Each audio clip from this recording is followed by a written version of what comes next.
Good afternoon, students. This is Banu Pratap Singh. In this lecture, we will cover the remaining portion of the basic units of mechanics of solid. तो बच्चों इसमें हम जो use करने वाले हैं वो ये है कि जो बेसिक यूनिट्स बची थी, फॉर एग्जांपल मोमेंटम देखेंगे, मोमेंट ऑफ इनर्शिया देखेंगे, इम्पल्स देखेंगे, आवेग, जड़त्वागुण, बलागुण या संवेग कह लें, वर्क एंड एनर्जी, कार्य और ऊर्जा, एंट्रोपी, स्पेसिफिक हीट, विशिष्ट ऊष्मा, पावर, शक्ति, इलास्टिक कांस्टेंट, प्रत्यास्थता गुणांक। प्रत्यास्थता गुणांक कितना है? 3 है ना, ई, जी एंड के देखेंगे। फिर हम क्या देखेंगे? उसके बाद हम मोमेंट ऑफ फोर्स देखेंगे, बल का गुण, टॉर्क या बेंडिंग मोमेंट, बलागुण, नमन गुण, तीनों की यूनिट जो होती है सेम होती है। स्ट्रेस हम देख चुके हैं, स्ट्रेस को हमने देख चुका है सिग्मा न्यूटन पर मीटर स्क्वायर में। विस्कोसिटी, सिंपली डायनेमिक और काइनेमेटिक दोनों देखेंगे, वो हम नोटिफिकेशन बताएंगे म्यू। तो चलिए 1 बाय 1 शुरू करते हैं। सबसे पहले हम देखते हैं मोमेंटम। तो बच्चों अगर हम मोमेंटम की बात करें, फर्स्ट टॉपिक जो है हमारा मोमेंटम, संवेग। तो संवेग क्या होता है? तो संवेग बच्चों simply the quantity of motion of a moving body, किसी गतिमान पिंड की, गतिमान वस्तु की गति की मात्रा होती है जिसको हम संवेग कहते हैं। तो मोमेंटम को अगर हम जनरली पी से भी दिखाते हैं, अगर मोमेंटम पी से दिखाते हैं तो पी इज इक्वल टू क्या हो जाता है? तो ये होता क्या है बच्चों? तो ये आपका होता है मास इंटू वेलोसिटी, मतलब mass, momentum is equal to mass into velocity. तो मोमेंटम मास की यूनिट किलोग्राम, वेलोसिटी क्या होती है? मीटर पर सेकेंड। तो जो मोमेंटम है इसकी यूनिट क्या हो जाएगी? किलोग्राम मीटर पर सेकेंड, है ना। अगर मोमेंटम को दूसरी भाषा में भी कहूँ तो मोमेंटम की जो यूनिट होती है आपकी, उसको हम क्या कह सकते हैं? अगर मैं आपको बताया था कि 1 न्यूटन कितना होता है? किलोग्राम मीटर पर सेकेंड स्क्वायर होता है ना। तो ज़रा देखिए इसको, अगर हम इस तरह से करें, देखिए किलोग्राम मीटर पर सेकेंड स्क्वायर बनाने के लिए क्या करूं? सेकेंड से न्यूमरेटर और सेकेंड से डिनोमिनेटर में गुणा कर दूं, मतलब अंश और हर में सेकेंड से गुणा कर दूं, ठीक। तो ये क्या हो जाएगा? किलोग्राम मीटर पर सेकेंड स्क्वायर ये हो गया। तो इसको हम क्या लिख सकते हैं? और इसको और हम सिंप्लीफाई करके लिख सकते हैं Newton by second, Newton into second लिख सकते हैं क्या? किलोग्राम मीटर पर सेकेंड स्क्वायर आपका न्यूटन हो गया, और सेकेंड है तो न्यूटन इंटू सेकेंड। अगर आप यहाँ तक आ गए हैं तो हम जरा इम्पल्स देख लेते हैं। इम्पल्स क्या है? सिंपली आप याद रखिए किलोग्राम मीटर पर सेकेंड, ज़्यादातर यही होता है किलोग्राम मीटर पर सेकेंड। मास की यूनिट किलोग्राम, वेलोसिटी मीटर पर सेकेंड, ठीक। चलिए नेक्स्ट देख लेते हैं इम्पल्स।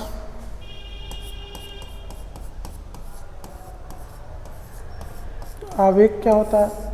तो इम्पल्स क्या होता है बच्चों, याद है कुछ? चलिए नहीं याद है तो मैं बता देता हूँ।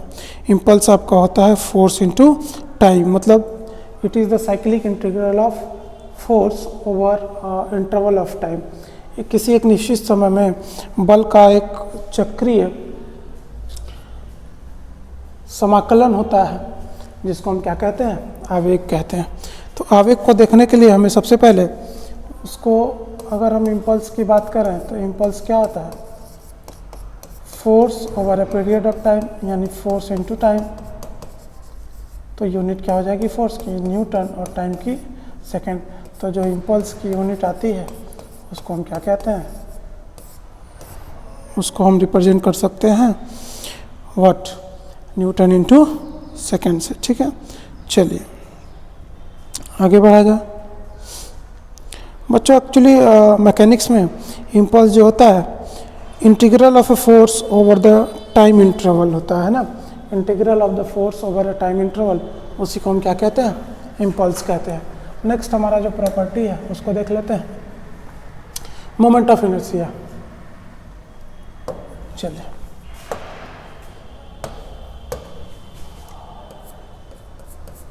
मोमेंट ऑफ इनर्शिया, जड़त्व का आघूर्ण या जड़त्व आघूर्ण। मोमेंट ऑफ इनर्शिया को बच्चों आई से भी दिखाते हैं, आई से ही दिखाते हैं, ऐसे भी क्या, ऐसे ही दिखाते हैं। तो मोमेंट ऑफ इनर्शिया होता क्या है? तो देखिए, दो तरह के हो सकते हैं मोमेंट ऑफ इनर्शिया। तो सबसे पहले मोमेंट ऑफ इनर्शिया जानने के पहले आपको ये जानना होगा कि इनर्शिया क्या होता है। ठीक, तो मोमेंट ऑफ इनर्शिया जानने के पहले आपको पता होना चाहिए कि इनर्शिया क्या होता है। तो बच्चों, इनर्शिया वो गुण है जो किसी भी परिवर्तन का, अपने अंदर होने वाले किसी भी परिवर्तन का विरोध करता है। Inertia is the thing which opposes any changes in the body. पिंड में होने वाले किसी भी तरह के परिवर्तन का विरोध करता है, चाहे वो गति का परिवर्तन हो, चाहे आघूर्ण का परिवर्तन हो, किसी भी तरह के गति का परिवर्तन का विरोध करता है, वो जड़त्व कहलाता है, इनर्शिया कहलाता है। Inertia opposes the changes in the body called as inertia. अगर वो मोमेंट का है, आघूर्ण का है, तो वो इनर्शिया ऑफ मोमेंट या मोमेंट ऑफ इनर्शिया। ठीक है, और दो तरह के हो सकते हैं इसमें इनर्शिया। एक तो आपका मास moment of inertia, mass moment of inertia, द्रव्यमान का जड़त्व आघूर्ण, और दूसरा हो सकता है या होता है एरिया मोमेंट ऑफ इनर्शिया, क्षेत्रफल जड़त्व आघूर्ण। मास मोमेंट ऑफ इनर्शिया आपने पढ़ा होगा, I is equal to mr square या फिर mk स्क्वायर, है ना। बहुत सारे केसेस में रिंग डिस्क के लिए अलग अलग होते हैं, वो जब मैं मोमेंट ऑफ इनर्शिया चैप्टर पढ़ाऊंगा तो उसमें कवर करूंगा। फिलहाल हमें यूनिट जाननी है, तो मास अगर इसकी यूनिट जानूं तो जस्ट अ मोमेंट, देखिए मास किलोग्राम में, ठीक, और आर रेडियस ऑफ जाइरेशन, उड़न त्रिज्या किस में होगी, मीटर में, तो किलोग्राम मीटर स्क्वायर। तो जो मोमेंट ऑफ इनर्शिया की यूनिट होगी वो क्या होगी, kilogram metre square, mass moment of inertia की होगी, है ना। एरिया मोमेंट ऑफ इनर्शिया को देख लेते हैं। एरिया मोमेंट ऑफ इनर्शिया क्या होगा, चलिए। तो एरिया मोमेंट ऑफ इनर्शिया बच्चों आपको पता होगा, एरिया मोमेंट ऑफ इनर्शिया हम डिफरेंट सेक्शंस का जब निकालेंगे तब देखेंगे। फिलहाल सेकंड मोमेंट ऑफ एरिया होता है, यानी सेकंड मोमेंट ऑफ एरिया क्या, एरिया का स्क्वायर होता है, तो इसको हम मीटर स्क्वायर में भी कह देते हैं, यानी मीटर स्क्वायर का स्क्वायर यानी मीटर टू द पावर 4 होता है। जैसे आप रेक्टेंगुलर सेक्शन का निकालते होंगे, एक डेमो हल्का सा देख लीजिए। अलोंग द लॉन्गिट्यूडनल एक्सिस, इसको मान लीजिए एक्स। अगर मुझे इस क्रॉस सेक्शन के अबाउट मोमेंट ऑफ इनर्शिया निकालनी है, तो अगर ये आपका सेक्शन बी है और ये आपका अगर डी है, तो moment of inertia about x क्या हो जाएगा, बी का मतलब क्या, जिस एक्सिस के अबाउट निकालते हैं उसको बी लेते हैं, तो यानी ये बी हो जाएगा, और दूसरे का क्यू यानी डी का क्यू बाई 12 हो जाएगा। सिमिलरली अगर हम इसी का वाई एक्सिस के अबाउट अगर निकालते हैं, अगर हम वाई एक्सिस के अबाउट मोमेंट ऑफ इनर्शिया निकालते हैं, तो ज़रा देखिए आई वाई क्या होगा, बी यानी जिस एक्सिस के अबाउट निकालते हैं उसको, यानी ये डी, बी का क्यू बाई 12। और अब अगर आप दोनों की यूनिट चेक करेंगे तो मीटर क्यू यानी metre to the power 4। Area moment of inertia आपका सबकी unit metre to the power 4 होगी।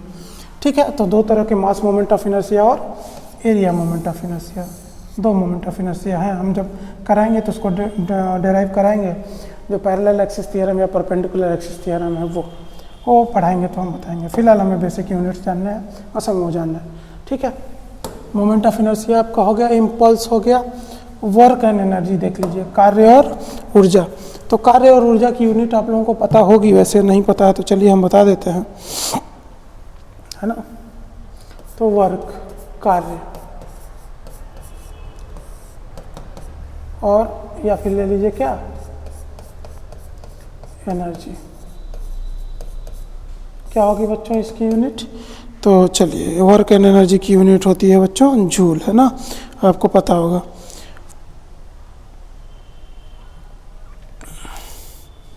शॉर्ट में जूल, जूल का सिंबल जे होता है, और एक जूल कितना होता है, न्यूटन मीटर को ही हम क्या कहते हैं, जूल कहते हैं।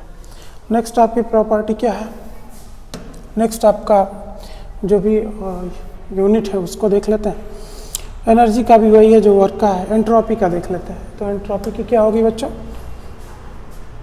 एंट्रोपी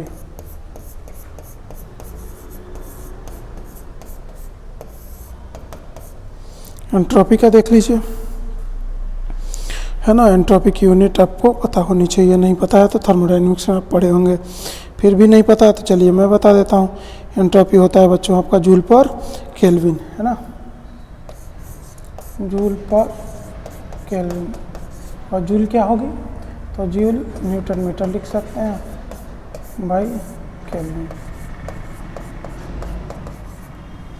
ठीक है, आपका एंट्रोपी हो गया। नेक्स्ट प्रॉपर्टी आपकी क्या है, स्पेसिफिक हीट और पावर। तो पावर देख लीजिए, फिर स्पेसिफिक हीट देख लेंगे।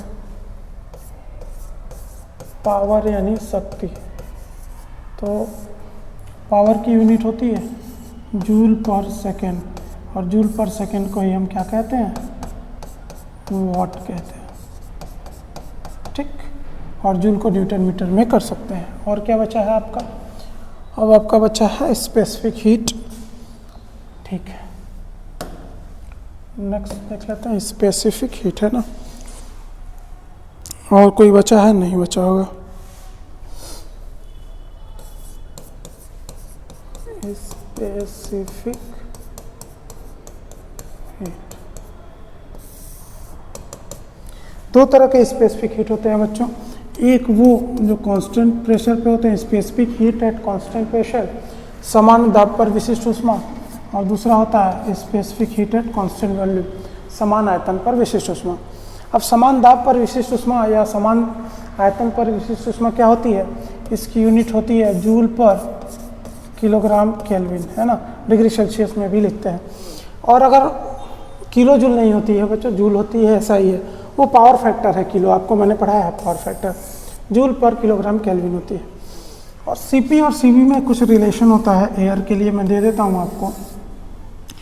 जो एयर होता है उसके लिए सीपी की वैल्यू क्या होती है, 1.005 kilo joule per kilogram kelvin, या मैं किलो जूल लिख रहा हूँ, 1005 कर लीजिए जूल पर किलोग्राम केल्विन। और सीवी की वैल्यू होती है 0.718 kilo joule per kilogram kelvin, है ना। और जो आर की वैल्यू होती है, कैरेक्टरिस्टिक्स गैस कांस्टेंट आर, उसकी होती है 0.287 kilo joule per kilogram kelvin. इन दोनों में भी रिलेशन होता है। जैसे मैं रिलेशन की बात करूं तो ज़रा देखिए क्या रिलेशन होता है।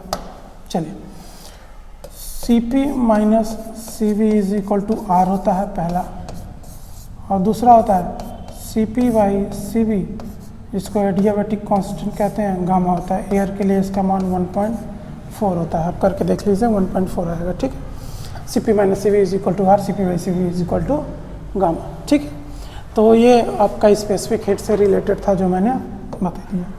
नेक्स्ट आपकी प्रॉपर्टी बचती है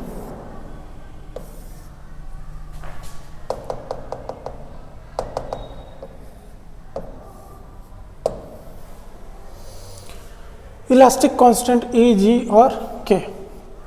moment of force, elastic constant, bending moment, stress का बता दिया था, विस्कोसिटी का देख लेते हैं ना। चलिए, मोमेंट ऑफ फोर्स आपका इलास्टिक कांस्टेंट देख लीजिए, इलास्टिक कांस्टेंट की हम देख लेते हैं, उसके बाद हम आगे बढ़ते हैं ना। चलिए,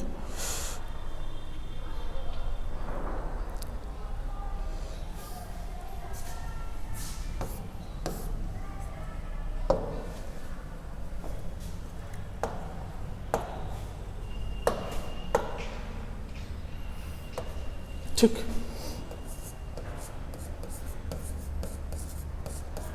इलास्टिक कांस्टेंट्स। तो 3 इलास्टिक कांस्टेंट्स हैं हमारे। पहला यंग मॉड्यूलस ई, दूसरा रिजिडिटी मॉड्यूलस दृढ़ता मापांक, प्रत्यास्था मापांक प्रत्यास्था गुणांक ई, दृढ़ता मापांक रिजिडिटी मॉड्यूलस जी, और बल्क मॉड्यूलस जिसको आयतन मापांक भी कहते हैं बल्क मॉड्यूलस के। तो तीनों की यूनिट मैं कहूँ तो तीनों की यूनिट होती है न्यूटन पर मीटर स्क्वायर। आप पूछेंगे कैसे, तो मैं कहूँगा ऐसे। देखिए पहला क्या है आपका यंग मॉड्यूलस है ई। आपको पता होगा stress is directly proportional to what, stress by strain is equal to Young modulus. कैसे, जब स्ट्रेस इक्वल का सिंबल लगेगा तो एक कांस्टेंट आएगा जिसको यंग मॉड्यूलस कहेंगे, और अपसाइलन होगा, तो यहाँ से stress by strain is equal to what, Young modulus. तो आपको पता होगा स्ट्रेन की कोई यूनिट नहीं होती है, विकृति की कोई इकाई नहीं होती है, तो जो स्ट्रेस की यूनिट होगी वही यंग मॉड्यूलस, जो प्रतिबल की यूनिट होगी वही क्या होगी, प्रत्यास्था गुणांक की, यानी क्या ई की जो यूनिट होगी वो क्या होगी, न्यूटन पर मीटर स्क्वायर। मैं हमेशा एसआई में लेके चलूँगा बच्चों, हमें जिसमें भी कन्वर्जन करना होगा हम कर लेंगे। ठीक, दूसरा देख लेते हैं। बल्क मॉड्यूलस क्या होता है, direct stress upon volumetric strain, सीधा प्रतिबल बटा आयतनिक विकृति। विकृति की कोई यूनिट नहीं होती है और ये डायरेक्ट स्ट्रेस ही है, तो बल्क मॉड्यूलस की भी यूनिट क्या हो जाती है, न्यूटन पर मीटर स्क्वायर। ठीक, और जो थर्ड है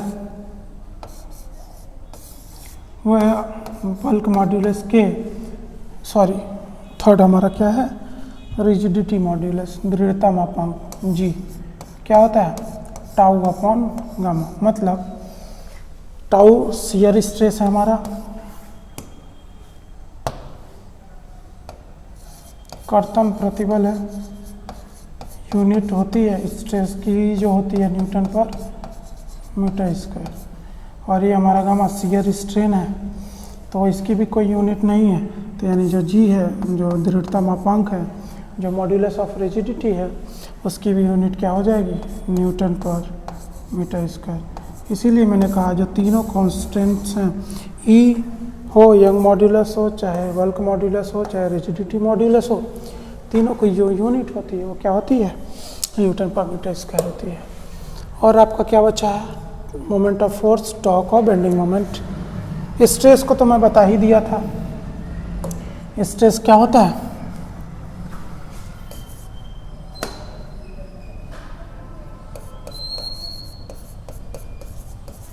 स्ट्रेस को सिग्मा से रिप्रेजेंट करते हैं। जब भी चैप्टर हम पढ़ेंगे स्ट्रेस एंड स्ट्रेन, तो उसमें हम अच्छे से इसको समझेंगे। फिलहाल यूनिट्स की बात करते हैं। तो जो स्ट्रेस होता है वो क्या होता है, फोर्स पर यूनिट एरिया। ठीक, एकांक क्षेत्रफल पर लगाया गया बल ही क्या है, प्रतिबल है, तो कहेंगे आप दाब क्या है। तो उसको हम इस स्ट्रेस को कैसे स्ट्रेस रेसिस्टेंस के इक्वल होता है, इक्वल एंड अपोजिट कैसे होते हैं, वो हम जब हम चैप्टर पढ़ाएंगे तो उसमें पढ़ाएंगे। ठीक है, तो रेसिस्टेंस बाई एरिया होगा बेसिकली, लेकिन उस वो रेसिस्टेंस अप्लाई फोर्स के इक्वल होगा, इसीलिए हम वहाँ पे फोर्स कह रहे हैं। तो क्या हो जाएगा, न्यूटन पर मीटर स्क्वायर। ठीक, अब अपने कन्वीनियंस के लिए हम क्या कर लेते हैं, न्यूटन पर mm स्क्वायर में कर लेते हैं, वो हम कर लेंगे, हमें पता है ना। मीटर स्क्वायर से mm स्क्वायर में कन्वर्जन कैसे होगा, तो मीटर स्क्वायर में कितना, या 1 मीटर में कितना mm, 1 मीटर में 1000 mm, 1000 mm। तो 1 मीटर स्क्वायर में 1000 को लिख सकते हैं 10 टू द पावर 3 का स्क्वायर, mm का स्क्वायर, सबका स्क्वायर कर दिया हमने, तो 1 मीटर स्क्वायर में हम क्या लिख सकते हैं 10 to the power 6 mm square. तो 1 mm स्क्वायर यहीं रहने दीजिए, mm स्क्वायर क्या हो जाएगा 1/10 to the power 6 metre square, यानी जो mm स्क्वायर होगा वो क्या होगा 10 to the power -6 metre square. तो जहाँ जहाँ mm स्क्वायर की ज़रूरत पड़ेगी हम वो 10 to the power -6 mm square लिख सकते हैं। ठीक है, तो हम कर लेंगे अपनी सुविधा के अनुसार। स्ट्रेस हो गया हमारा, और कुछ बचा है देख लीजिए। हाँ, मोमेंट ऑफ फोर्स, टॉर्क और बेंडिंग मोमेंट, मैं तीनों को यहीं बता देता हूँ आपको। ठीक है, तीनों की यूनिट यहीं पे बता देता हूँ क्या है। तो क्या होगा, किसी को पता है? पता है तो कमेंट करो। कमेंट कहाँ करोगे, लाइव तो है नहीं।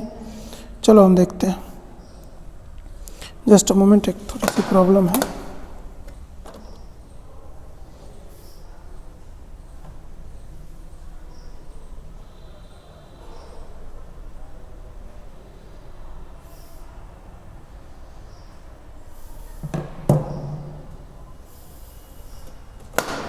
चलो देखते हैं। इन तीनों की जो यूनिट होगी वो क्या होगी, न्यूटन और मीटर होगी। फोर्स इंटू डिस्टेंस, है ना। Bending moment force into distance, moment है तो फोर्स इंटू डिस्टेंस ही होगा। टॉर्क भी वही होगा, फोर्स इंटू परपेंडिकुलर डिस्टेंस। और मोमेंट ऑफ फोर्स यानी फोर्स का मोमेंट, तो फोर्स इंटू डिस्टेंस ही क्या होगा, सबकी यूनिट न्यूटन इंटू मीटर ही होगी इन तीनों की। ठीक है, विस्कोसिटी को देख लेते हैं।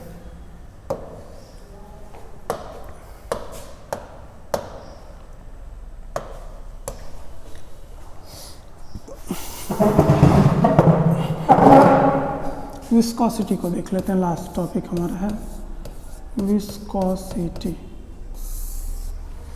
अब विस्कोसिटी बच्चों दो तरह से हो सकती है। एक है काइनेमेटिक विस्कोसिटी,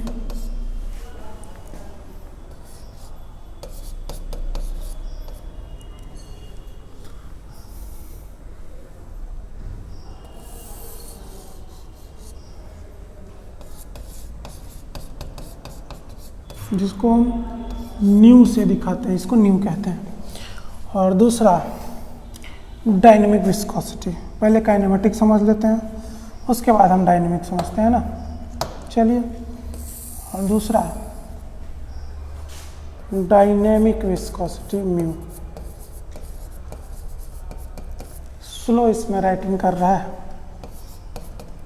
लिखने के बाद लिख रहा है तो फास्ट नहीं चल सकते। Dynamic viscosity mu. Dynamic viscosity की जो एसआई यूनिट्स होती है, एमकेएस जो यूनिट होती है, एसआई यूनिट्स की बात करूं तो जो म्यू की यूनिट होती है वो क्या होती है, Newton second per metre square. ठीक, और अभी हमने थोड़ी देर पहले कहा था, कुछ कहा था, हाँ कहा था, न्यूटन पर मीटर स्क्वायर को क्या कहते हैं, पास्कल। और सेकेंड तो ऑलरेडी है ही, तो पास्कल ये सेकेंड, तो पास्कल इंटू सेकेंड। ठीक, और हम अगर न्यूटन सेकेंड पर मीटर इसकी सीजीएस यूनिट को ज़रा देखें, सेंटीमीटर ग्राम और सेकेंड को, तो सीजीएस में म्यू की जो यूनिट होती है, न्यूटन की तो एसआई होती है, तो सीजीएस की क्या होती है, डाइन में। और आपको पता है न्यूटन टू डाइन में कन्वर्ट करने का है ना, 1 newton is equal to 10⁵ dyne. Dyne second तो सेकेंड ही रहता है, और मीटर स्क्वायर सीजीएस में क्या हो जाता है, सेंटीमीटर स्क्वायर। इसी को हम लोग क्या कहते हैं, पॉइस कहते हैं।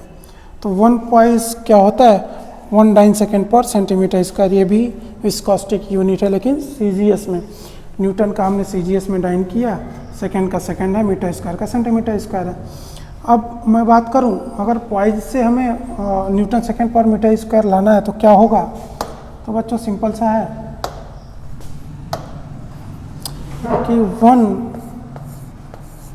Poised is equal to 0.1 newton second per metre square, यानी 1 poise 0.1 newton second per metre square या 1/10 newton second per metre square के इक्वल होता है। काइनेमेटिक विस्कोसिटी पे आते हैं, है ना। काइनेमेटिक विस्कोसिटी को थोड़ा देख लेते हैं। तो काइनेमेटिक विस्कोसिटी को न्यू से रिप्रेजेंट करते हैं। इसकी एसआई यूनिट क्या होती है, तो इसकी एसआई यूनिट होती है मीटर स्क्वायर पर सेकेंड। और अगर हम सीजीएस यूनिट की बात करें, सेंटीमीटर ग्राम सेकेंड की, तो जो काइनेमेटिक विस्कोसिटी है यूनिट क्या होगी, मीटर स्क्वायर एसआई में है तो सेंटीमीटर स्क्वायर हो जाएगा पर सेकेंड। और सेंटीमीटर स्क्वायर पर सेकेंड को ही हम क्या कहते हैं, स्ट्रोक कहते हैं। और जो हमारा एक स्ट्रोक होता है इसका भी कन्वर्जन है, तो जो एक स्ट्रोक होता है वो क्या होता है 10⁻⁻⁴ मीटर स्क्वायर पर सेकेंड। ये कैसे होता है थोड़ा यहीं देख लीजिए। देखिए